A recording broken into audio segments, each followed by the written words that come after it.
This video will show how to adjust dimensions that are drawn in the model, in this case in model space, but shown in a layout, in this case in paper space. The way you would do that is you first will have to go obviously into the model space. You can't adjust anything in paper space because the dimension is drawn in model space. And notice that the icon shows that you're in model or paper. Likewise, their label down here in the status bar also shows paper.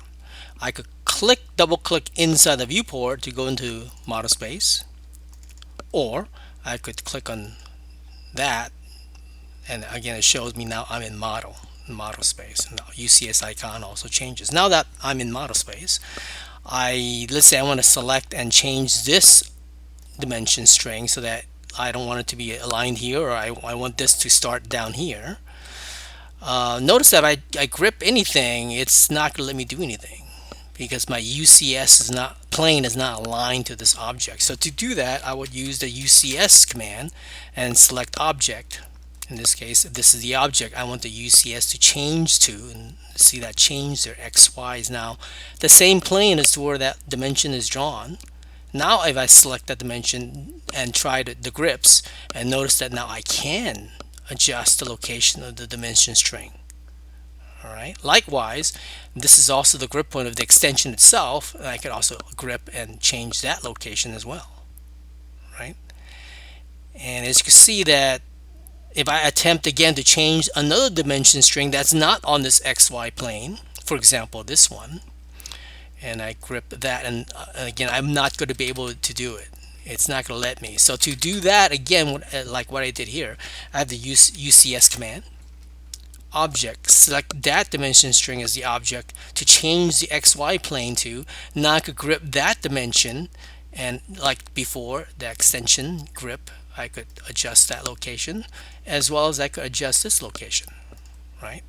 And because again I'm on this UCS plane, I can't go back and adjust this one because it's not going to let me until I change the UCS to match with this dimension strings location. And then you're wondering, what are these exclamation marks? Now anytime if you have the anal monitor turned on, in this case it's 2, which is unlike 0, which should be turned off, that monitors as to if that dimension is no longer associated.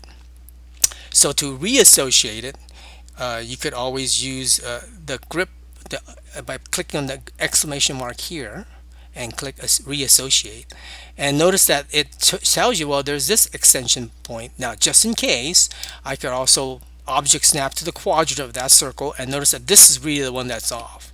So I'm going to object snap to the quadrant of that, and notice that right away that mark disappears.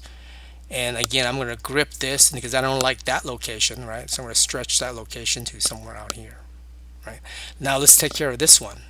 All right. Again, I need to change the UCS to this plane in order for me to change that, do anything with that dimension, right? So UCS object, select that object, and now I could again grip this or change and reassociate that dimension. Notice that that shows up there. Let's say I want to leave that alone. I really want to change this one. Object snap to the quadrant of that, and that mark, the exclamation mark, disappears because now this is again reassociated with that object there. All right. And I'm going to do the hide command just to see how it looks like. And let's say this looks pretty good. Oh, I have this one too. So let's go ahead and do a UCS. Oh, before I do that, I have to regen because otherwise I won't be able to object snap to anything.